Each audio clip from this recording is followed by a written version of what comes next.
let's see, what do we want to call this? This is the Friday catch up with the threat intelligence team. Let's catch up with threat intelligence every Friday. Maybe take a look at some of the breaches over the week or the things that might impact you in the coming weeks. And like always, we have Alex Ryan with us. She's one of our senior threat intelligence researchers. Good to see you on a Friday, Alex. I'm glad it's Friday. So we're thinking about doing this every week, like I said, kind of looking at some of the stuff that might hit over the past week. Now, you still better tune in for the Saturday security stories, because those are the kind of ones that go off the rails, of course. So, Alex, this first one we got is CISA releases 9 industrial control system advisories. What is this all about? Yeah, so you'll see that those are majority Siemens and then 1 Rockwell Automation. So these are industrial control systems, or part of those industrial control systems that connect network components. Now, the advisory on all of these is not the same. It ranges from, a CVVS score of 6 over to, 9.8, but most of them are low complexity, exploitable remotely, and they're controlling the network path between industrial control systems. So if you have these kinds of devices on your network segmentation and IDS IPS on those networks is going to be really helpful to see these kinds of attacks. And certainly something Cradlepoint can help with, right? Oh, yeah, absolutely. We do the zero trust network segmentation, so we're on it. All right. And then the other one we want to cover, these are going to be little just quick snackable pieces of content for you. So Krebs, just yesterday talked about, and it's kind of tied a little bit, why CISA is warning CISOs about this breach. And I hope I pronounce it correctly. Sisense, is that how you pronounce it? What's this one all about? That's what we're going with, Peter. That's what we've decided. So Sisense, the first thing I'm going to say is, listen, ask your software providers, anybody that provides you software, if they used Sisense as part of their development cycle, right? And this is about supplier security, right? Third-party security assessments. It is okay for you to go back to those who develop software that you use and say, did you use this platform? Because right. you are exposed if you're going to install their software in your network, because this is going to be a huge third-party supply chain attack. Really big, really big. When the advisory from Sisense is to go and change your X509 certificate, things are bad, right? So yeah. 3 terabytes of data was exfiltrated. People or customers were, storing their GitHub repo with Sisense. So all of their code is in there, all of their API keys. And given how fast threat actors move these days, once they have that kind of information, boy, they are quick to go ahead and establish persistence in those environments, lay low for a while, and then play the long game of, supply chain attack. Right. So I noticed in the article itself, and you mentioned it. So updating credentials, maybe even swapping out your certs. What else? Oh my gosh, Peter, everything. I mean, this is why it's kind of crazy is they've given a list of things. I think if you scroll down in this article, there's a letter from Sisense that says, please go and change all of these things in order to secure your accounts. It's your accounts, it's your customers' accounts, it's your API keys, it's, your X509 that you might have with any kind of identity provider. I mean, it's just change everything. Yeah. And for me, the difficulty is you look at this list and the amount of work that it's going to take for defenders to implement these changes is really significant, which means a delay, right? Which only helps the threat actor and give them enough time to try and get their, foot in the door at these software development companies. Right. And then, kind of take their time to figure out when it's the best time to strike. They're getting really good at playing the long game, I'll tell you that. Yeah. Yeah, I've heard stories, anywhere from 7 months to, I think the longest I've heard is 6.5 years. This one group had access to the system before the company bumped them out. Pretty cool. All right. That we know of. That we know of. That we know of. That's how long. That we know of. Exactly. Yeah. That were reported out. Exactly. There are probably still some hanging around don't tell them that we're here. 100%. Cool. This was fun. So yeah, just a couple little quick stories. Bring up certain things that Alex and the threat intelligence team came up with over the past week. We hope to give you a little insight into these, maybe add it to your weekend reading or to your Monday list of things to do if this impacts you directly. Thanks a lot for your time, Alex. Always great to see you here on the interwebs. We'll do it again next week. This is episode 1. And what's today's date? Today's date. We should probably call out today's date, April 12th, 2024. Threat Intelligence Fridays, a little threat intelligence insight for you. For Alex, I'm Peter. Threat Intelligence Weekly Hot Shots for the week ending April 19th, 2024. I'm Peter. And as always, we have Alex Ryan with us with the Threat Intelligence team. How's it going, Alex? Hey, it's going great, Peter. Thanks. How about you? I'm doing all right. So I'm wearing my reversed Ericom for this episode. Episode 2. You can check out episode 1 on the link above. Because we've been celebrating the Cradlepoint acquisition of Ericom just over the last month or two. So I figured I'd get it on camera a few more times before we retire this t-shirt to just off-camera duty. So let's see. What do we got that's hot this week, Alex? Okay, yeah. So there are 2 stories that I wanted to cover. And so there are... Recorded Future put out a really excellent webinar yesterday talking about the power struggle in the ransomware group and the cyber crime environment now that Lockbit and Alpha V cyber crimes gangs have been taken down, right? So they were ransomware as a service platforms. And so who is going to be the next big king as far as offering ransomware as a service, or are large affiliate groups going to come together and create their own platforms? So a lot of different combinations. But in this webinar, what they talk about is one particular ransomware that they've seen increase since the Lockbit and the Alpha V takedown. So about, late March, early April, and that's Phobos. So Phobos has, it's opportunistic, and it's a financially motivated affiliates usually, and it targets Windows systems, specifically RDP. So yes, so great, Peter, thanks for the slide. So talking about how does Phobos ransomware, okay, so this is not a dropper, this is sort of your second stage of attack. The initial access attack is finding RDP servers and using stolen credentials or exploits or vulnerabilities on the RDP servers. So make sure that your attack surface is locked down. If you have RDP servers facing the internet, really need to focus on those, right? So part of threat intelligence is looking at the trends, then going back to your defenses and making sure that they're shored up, because Phobos may not have been a ransomware that was on your radar in the past, right? Because we were all focused on Lockbit. So now, now that Lockbit is decreasing in popularity, and these new ones come up, you want to make sure that you have those defenses for these newcomers or these up-and-comers. So RDP is the initial access, and then the Phobos ransomware is deployed into the environment. And so the TTPs for the Phobos ransomware is listed on that chart.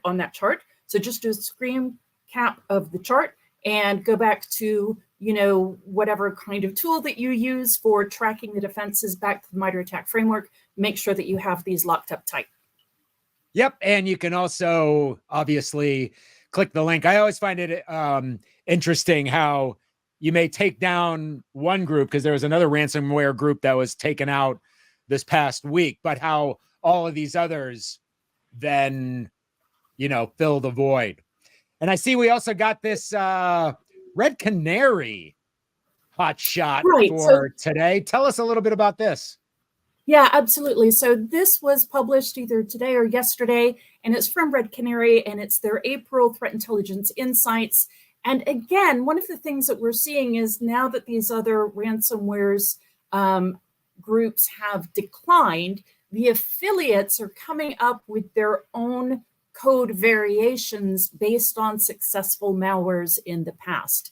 So Red Canary reported that the SOC Ghoulish was a malware family that they're starting to see come up in popularity in the last month. So again, we want to go back to our defenses and make sure, right, that we are mapped to making sure that we can identify this malware. So SOC Ghoulish is different than Phobos, because Phobos is the ransomware, right? So second stage attack, whereas SOC Ghoulish is the initial access. So what they do is they take the user either through a phishing link or a opportunistic drive-by, and they click on that compromised website. So that website might have a decent reputation. So that's a tricky bit, right? And then they say that the browser needs an update. The user has to click on yes, update. So we have to see some user interaction there. But once they do download it, then the malware is downloaded. And what we've seen with this is that they're actually targeting a specific user. So a lot of affiliates who use SOC Ghoulish are initial access brokers. And that's something that we talk about in our Q2 threat intelligence report that is that was published today, and that we'll be doing a video on Monday about. So that IAB is actually interested in a specific user. So you'll see them going and looking for a specific user to get those credentials. However, they may also try and just look at whoever is on that domain controller to try and pull down, or in that domain trust, so that they can pull down their credentials. So what I would suggest is that the users that they will be targeting will be the ones that have the highest level of access in the environment. Typically that's IT, because those are the credentials that we see on the marketplaces as going for the highest amount of money. So follow the money, right? So who will they be targeting? The one that they can sell credentials for at the highest price. Most likely that's going to be IT or executives. So really focus on making sure that those users' credentials are secured with multiple levels of defense. And potentially even isolation can help with that. I kind of love some of these names they come up with. This SOC Ghoulish, really kind of, a security operations center, and the ghouls coming in. It's one of the really fun things about working in threat intelligence, right? Is you can say these really weird names and people are like, what are you talking about, right? You don't get names like this in accounting. So it's pretty fun. It sure is. Cool. So we got SOC Ghoulish. We got people kind of fighting, jockeying for position in the ransomware arena. Quarterly threat intelligence report. We're covering Q2 this time. And as always, we got Alex Ryan with us. How's it going, Alex? Hey, it's going great, Peter. How are you? I'm pretty good. So as I understand, the quarterly report is kind of the more strategic report, right? Where we look at trends over time, versus our weekly one, which I hope you folks can also check out, which is more tactical, things you should probably jump on right away. And this time around, we're looking at the quarterly report. It's focused on, for Q2. Now, the first thing I noticed jumped right out is this is really focused on credential theft. We're going to the theft store. Theft store. Credential theft actors and techniques. We'll put the link in the description for you so you can read the entire report. It just came out last Friday for Q2. So let's talk a little bit about this, Alex. What are the trends over Q2 in this strategic threat intelligence report? Yeah, so this report covers activity from January of 2024 until March of 2024. And so in our last quarterly, we had talked about credential theft and the Soho routers being compromised and used as botnets. And so, however, that trend has really just increased. It's just intensified. And one of the things that we're seeing is there are platforms, phishing as a service platforms, that are making it easier for attackers to use MFA bypass, which is typically a quite complicated technique, but has now been made much easier thanks to this platform. And then there are also defense evasions, and what I mean by, detection evasions of credential misuse, which using Soho routers, which have been compromised and used in a botnet, are defeating defenses that we have in place, like geolocation, time of use, those kinds of defenses that we have in place. And those are being circumvented using these Soho botnets. And then we sort of focus in on the initial access brokers that are the ones who go out, compromise environments, nice, slow, and low, and dump the Active Directory NIT file, right? And get all of the credentials, get back out, without detection, and then go and sell those credentials for further attacks in the future, like ransomware. So we want to focus on the techniques of those initial access brokers so that we can stop the attack before it begins, right? It's a very preventative type of defense. Yeah, did you see the news? They seized the lab host phishing as a service entity just over the last week. They had almost like 500,000 credit cards when they seized the site, but obviously still, threats happening. So what about this first one, the Tycoon two-factor auth? Tell us a little bit about this. So 2FA. So I need to give props to the folks who did research on this. So Sequoia security researchers, and there's a link in the report to their article, so props to them. But this Tycoon 2FA, so it's considered a attack in the middle. And this is a complicated attack where this platform gives threat actors the service to send a phishing lure to a user. And they found new templates for O365 and Gmail, right? So really professional looking phishing lure logins.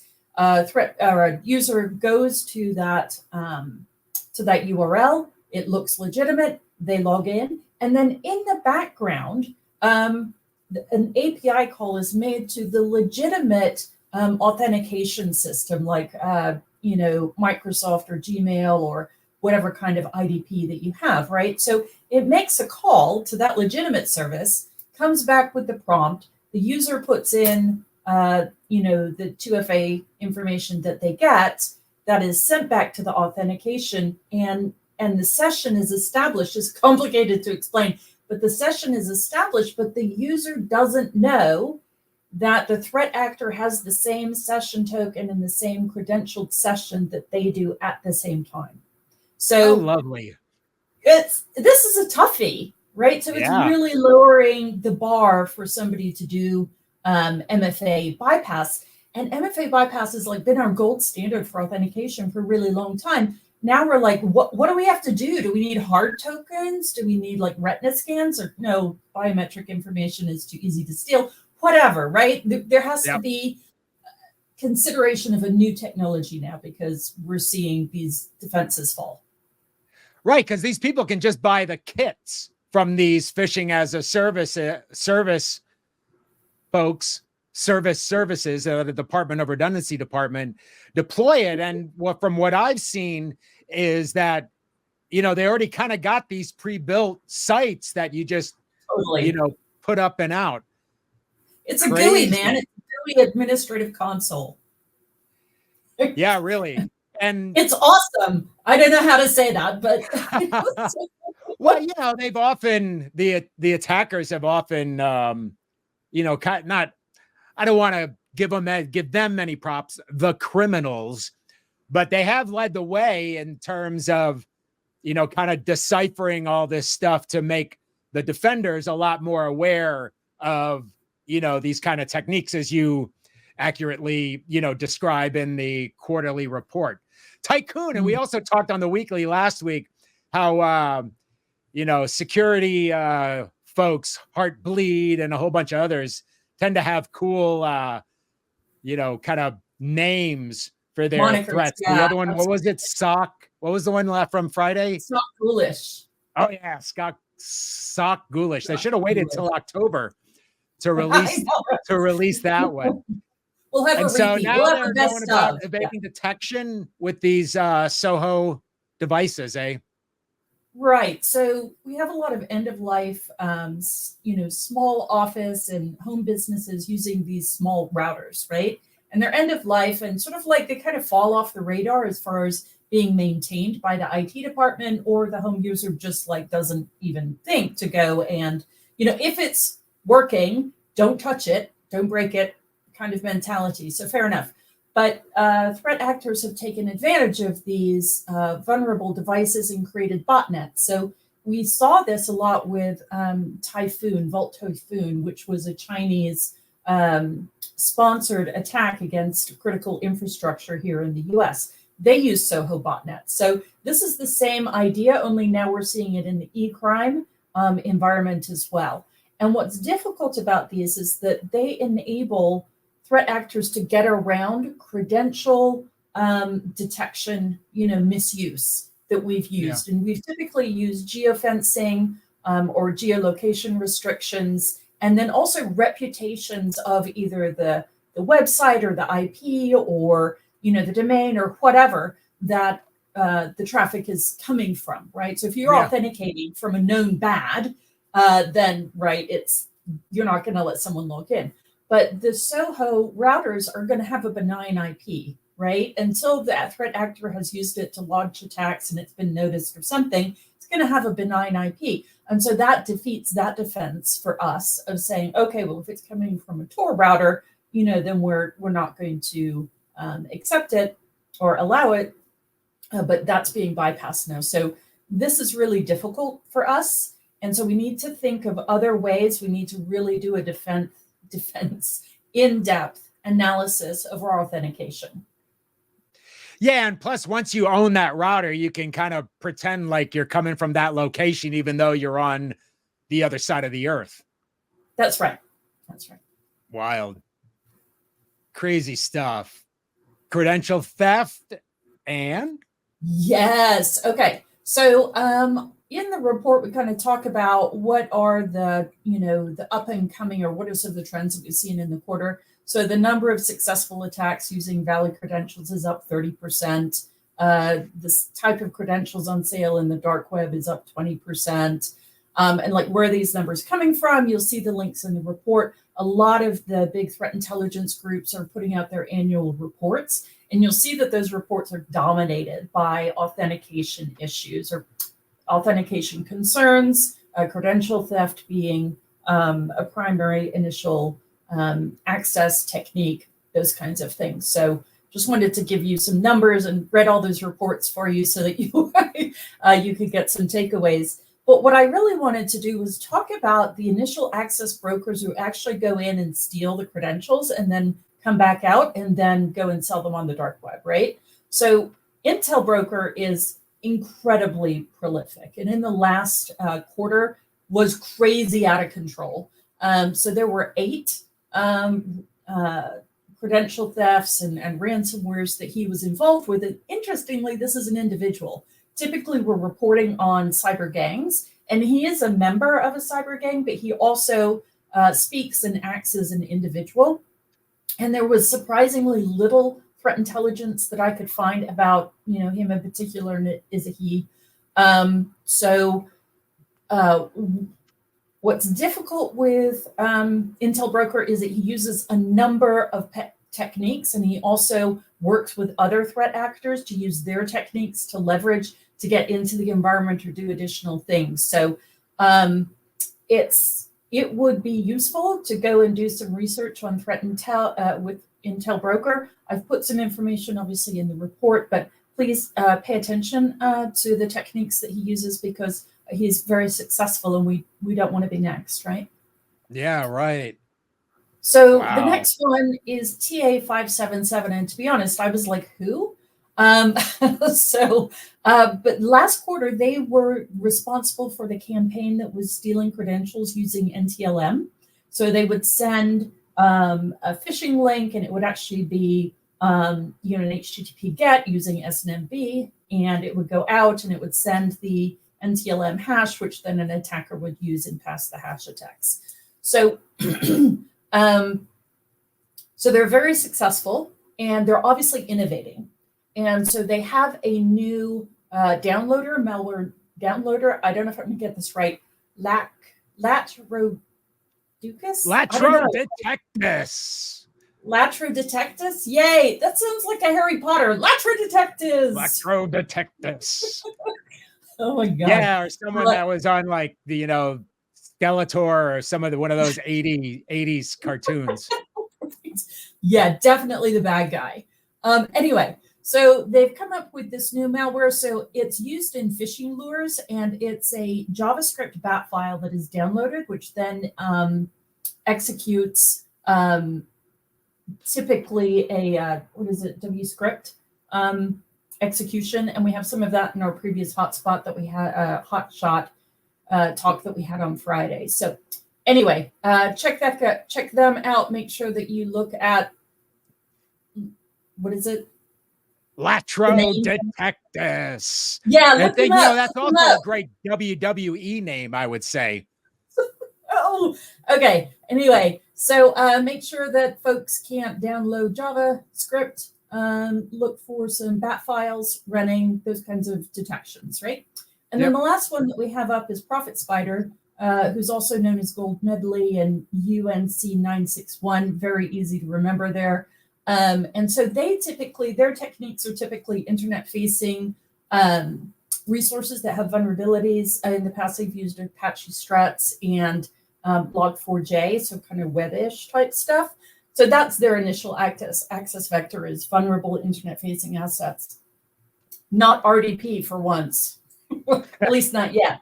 So look out for them. Make sure that you've got your external assets locked down. I'm sure you've never heard that before, but just understand that if you do have something that's vulnerable on the internet, you can't get rid of it. Just make sure that if someone does compromise it, right, that you're able to limit the impact using some kind of zero trust architecture or something like that. For sure. And I know, but for many of these, particularly the phishing ones, things like isolation can help mitigate a lot of these threats, like lickety split. Oh yeah, like the JavaScript download would not happen, right? Yeah. Like there's no legitimate reason for that file extension to come down. And there are some, CDR, what is that? Content. Disarm and reconstruct. Disarm and reconstruct, right? That will take out the malware code and send it down to the user, right? And then it's not going to exploit the browser or the computer. Yeah. Very cool stuff. And definitely, certainly a lot of trends going on with this credential stuffing. So certainly keep an eye out for it within your own environment.